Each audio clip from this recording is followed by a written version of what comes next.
Kaya pala ganito ang naging resulta ng kapalaran ko. Kasi alam ng Diyos na kaya ko. Sa edad kong to, napagod na akong magmadali. Kaya lahat ng ginagawa ko ngayon, ini-enjoy ko na lang.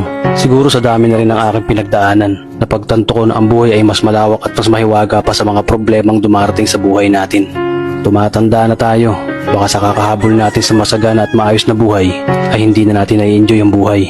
Baka nabubuhay na lang tayo dahil nape-pressure tayo sa sasabihin ng ibang tao. Marami na rin akong mga naging maling desisyon sa buhay, pero lahat yun nagsilbing aral sa akin at natuto ako sa mga pagkakamali ko. May mga taong sobra nating mamahalin at bibigyan ng halaga, pero ibabalik lang sa atin ay kabiguan at matinding trauma.